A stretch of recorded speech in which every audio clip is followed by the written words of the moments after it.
What up nerds, I'm jayshareef. I love nothing more than tech and travel, and today I'm talking about action cameras.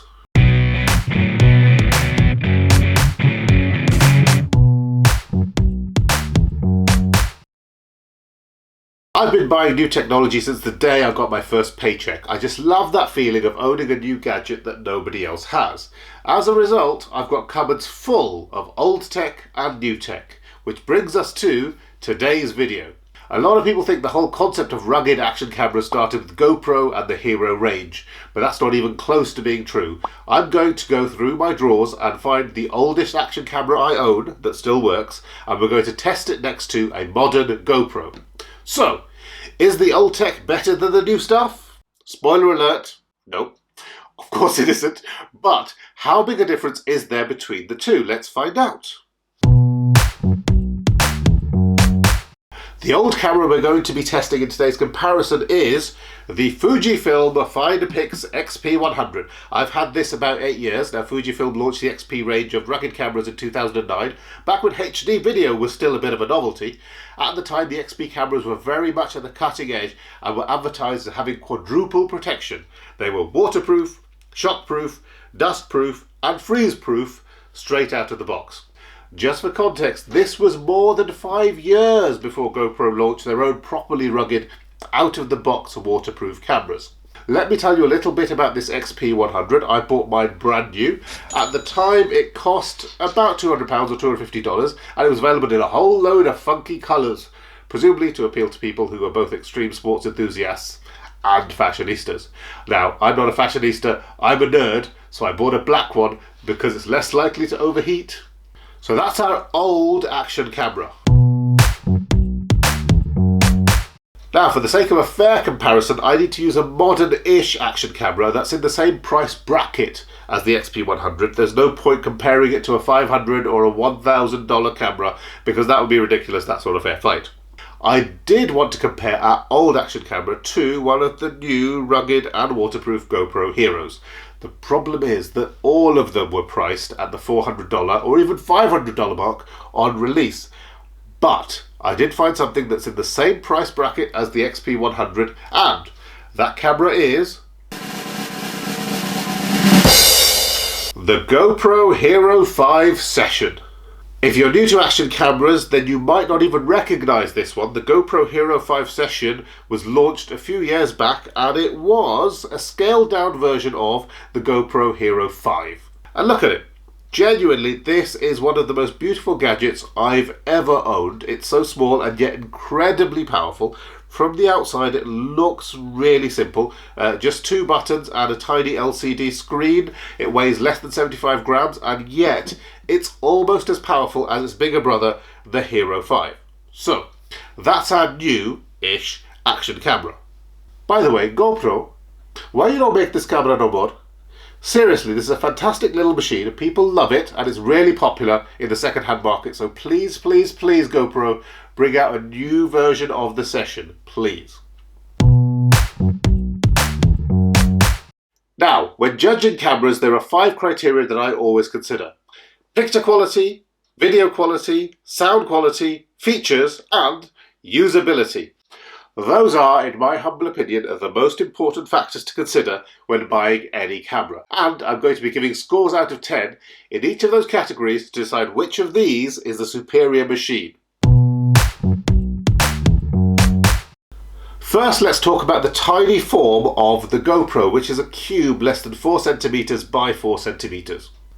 Because of its minuscule size, the Hero 5 Session has been hugely popular with extreme sports enthusiasts, the flying drone filmmakers and vloggers. Think about it. If you're wandering around with this tiny cube, it's so inconspicuous that people won't often realise they're being filmed at all. Therefore, it's quite a stealthy little camera and doesn't intimidate people when you're out and about. You can even turn the beeps off and the flashing light, attach it to your jacket or a backpack, and you can go around recording without attracting any attention to yourself whatsoever. The XP100 is, of course, significantly bigger and weighs 100 grams more than the GoPro.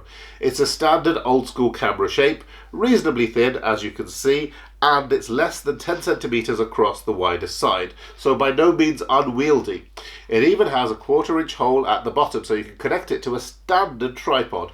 That's something the GoPros never have, and they usually need to be put in, like a cage or a frame before you can attach them to anything. The XP100 does have an LCD screen at the back. It's not a touch screen, and you need to use these sturdy buttons to make any adjustments. They do work underwater, however.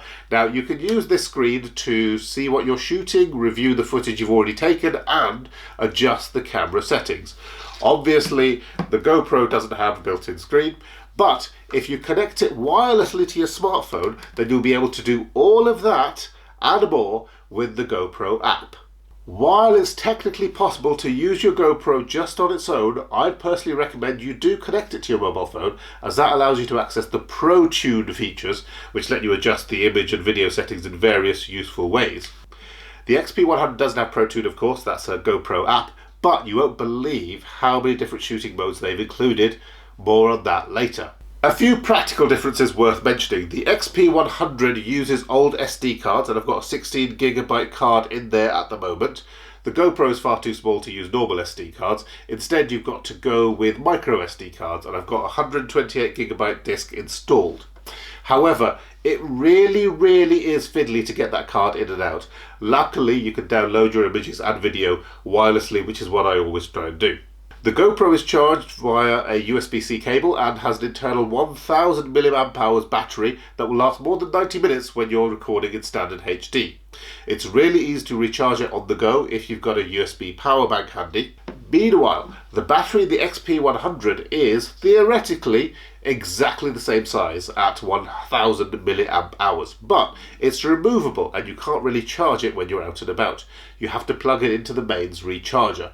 Sadly, the XP100's battery life is only about half what you get from the GoPro, but you can just carry around some spare batteries, which you can't do with the Hero 5 Session.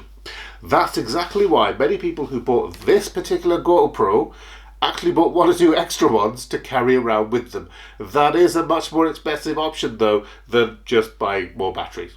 Overall, in terms of usability, I'm going to give the old XP100 a 7 out of 10, but the GoPro is much easier to use, so it gets a 9. It would have been a 10 if it had a removable battery.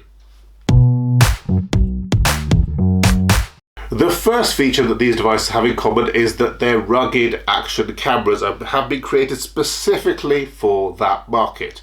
They're both waterproof to about 10 meters, can survive a 2-meter fall, and they're dustproof and freeze-proof. Of course, if you know anything about batteries, you know that they will perform much worse in colder temperatures. So all those things I said about battery life earlier, halve that. I've personally tested both of them underwater and they work just fine. I've accidentally dropped both of them and they've survived, so I can vouch for their ruggedness. If you have kids, then you know ruggedness matters. Little brats will break anything they can get their hands on. Now let's talk lighting. Decent lighting can make a huge difference to the image quality of any camera. However, action cameras in particular are renowned for poor performance in low light conditions. And the good news is that the XP100 has an inbuilt flash that will help you take better pictures. Sadly, you can't use it while recording videos. I'm not surprised about that because that would be a huge drain on the battery and severely restrict recording times.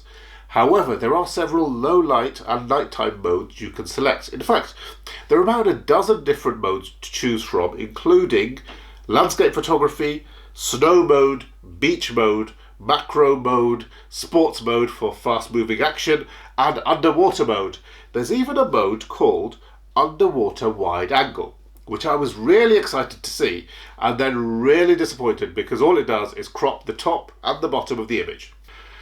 That's not how wide angle works. The GoPro obviously doesn't have a flash, no GoPro does. However, if you're interested, you can get an aftermarket light mod for the Hero 5 Session. It's basically a case that lets you attach a light to the top. There's a link in the description if that's something that might appeal to you. Both devices can be linked to your computer with a USB cable. In addition, the old Fuji camera even has a micro HDMI slot, so you can send videos from the camera directly to a monitor or TV screen. I've not directly attached a camera to my TV in more than 20 years, so we'd never use that.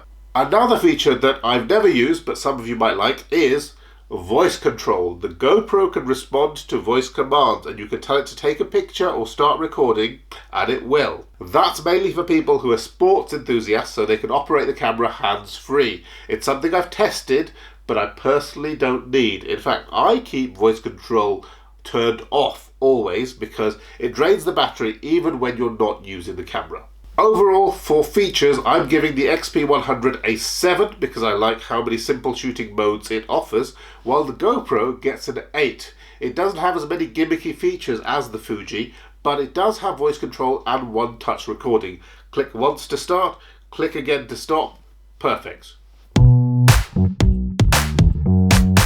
The XP100 is basically a compact camera. It has a 28mm lens with 5x optical zoom and then 7x digital zoom on top of that. And it can autofocus with inbuilt face detection, which works pretty well in good lighting. The GoPro, meanwhile, has fixed focus with a massive depth of field. Basically, it's designed to have almost everything in focus all the time. Now compare that to the camera I'm using right now. I'm in focus, but the background isn't. That's due to the depth of field, and it's also how our eyes work. We focus on one particular thing, and then everything in front of and behind that is blurry. The GoPro doesn't have a zoom, of course, of any kind. However, you can choose from 4 different image settings, namely super wide, wide, medium, and linear. Personally, I like to stick to linear mode because that doesn't have the fisheye distortion that people normally associate with GoPros. Medium and linear are pretty similar, but in medium mode, straight lines always show as slight curves, as you can see with the lamppost in this image. Oh, and if you're wondering what this same image looked like in the XP100, it's not great. Both cameras were about 20 yards, 20 meters from the building, and the XP100 couldn't fit the whole thing within the frame, simply because it doesn't have a wide-angle lens. Now, according to Wikipedia, both these cameras have exactly the same size of sensor, 1/2.3 inches. Wikipedia is wrong. While most GoPros have the same sensor size as the XP100, the Hero 5 Session does not. Because it's so small, the Hero 5 Session has to have a slightly smaller sensor inside it. How big a difference does that make? Well, when it comes to still images, the Hero 5 Session takes photos at 10 megapixels. Surprisingly, the much older XP100 trumps that, as it's able to record HDR images at more than 14 megapixels. The Fujifilm also has macro modes and low light settings, as well as a special selfie mode that aims to get good photos of faces in bright conditions. On paper, the older action camera wins this one. Will that be true in reality? Here you can see an image of a beautiful Birmingham canal taken by the GoPro. And here you have a similar scene shot on the XP100. Neither of these looks terrible, but at the same time, neither of these is particularly good, especially once you zoom in. I would say a modern smartphone could probably do a better job when it comes to taking photos than either of these. And for that reason, I'd give them both 7 out of 10 for image quality. When it comes to video, the XP100 shoots at full HD resolution, whereas the GoPro can do 4 times better as it tops out at 4K. Generally, however, I have mine set to 2.7K so I can use the built-in stabilization, because in this GoPro, you can't run stabilization when filming in 4K. If you're wondering whether the 8-year-old XP100 camera has image stabilization, the answer is yes! Yes, it does! What? However, that's only for when you're taking still images. If you want stable video footage, then you can either use a tripod to walk slowly and carefully, or get yourself a gimbal. So that's the stats, but how do they compare out in the real world? Well, here's some side-by-side footage in bright sunlight. Both cameras are set to auto, and I would say the GoPro is performing a little bit better. The XP100 footage is perfectly usable, but the image is a little tight because the camera doesn't have a wide-angle lens. When we switch to indoor lighting, I think the differences are much bigger, and the GoPro is obviously superior. Our old action camera is struggling to deliver a clear and focused image, and it's looking quite grainy. And finally, here's a chance to see whether the GoPro's electronic stabilization makes much difference to the video quality. Obviously, it will never be as good as gimbal stabilization, but as you can see, when comparing the two cameras here, it's definitely better than nothing.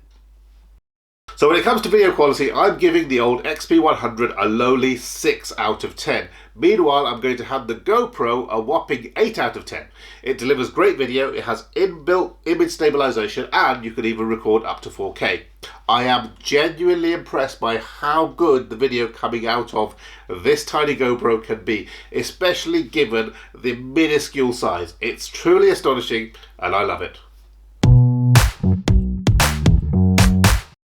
As counterintuitive as it might seem, when it comes to making videos, sound quality can be more important than video quality.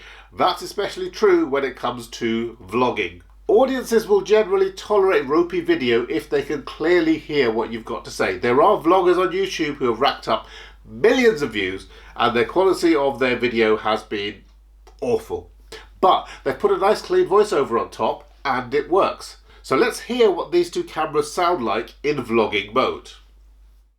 Now, one of the most popular uses for these action cameras is as vlogging cameras. Over the last few years, that's become a big deal. A lot of people do all their vlogging entirely on a GoPro, and I've seen many very successful YouTube channels that have been produced entirely on this particular GoPro, the GoPro Hero 5 Session. However, are these cameras really up to snuff? So I thought I'd come out here to the beautiful canals of Birmingham to see how they fare. However, are these cameras really up to snuff? So I thought I'd come out here to the beautiful canals of Birmingham to see how they fare. Okay, so that was a bit of a surprise. The XP100 sound was, I would say, adequate, and the GoPro wasn't that much better. Both of them really struggled with the wind noise, but at a push, I'd be happy to use the sound from either of them if I was vlogging. Personally, I picked the GoPro, which does have some wind noise reduction capability built in, but it's not even close to the sound quality you'd get from a separate external mic. Overall, this category is almost dead heat, and I'm awarding the XP100 a 6 out of 10, while the GoPro gets a 7 for being marginally better. So, what's the final score? Well, as you might expect, the modern camera has trounced its elderly predecessor. Old action camera, the XP100, gets a respectable 66% rating. Not bad for a device that's almost a decade out of date. When new, it was well ahead of its time and it could still serve as a backup for your main device. I definitely wouldn't be buying a new one though. If you wanted a rugged compact camera nowadays, then you should consider looking at something like the Olympus TG5 or TG6 models. They have 4K video capability and bigger lenses, but they also come at a much bigger price. As for our newer action camera, I'm giving the GoPro Hero 5 Session a 78% rating. Basically, it's fantastic. Yes, there are limitations like the inbuilt battery and sound issues, but they're forgivable because of the portability and the great video quality. It's a comfortable winner. What's interesting is that even though they don't make these anymore, you can still buy both of these cameras online, and they're both similarly priced at about £150 or $175. If I had to buy an action camera and I was forced to choose between these two, then I would most definitely choose the GoPro. I love this little beast and I really wish GoPro went back to making cameras in this cube form. Would I buy another one today? Maybe. However, I'd be much more likely to pick up a GoPro Hero 8, which has far better video, sound, stabilization, everything. That's the current flagship model and the market leader. But this has been fun. I hope you enjoyed it as much as I did.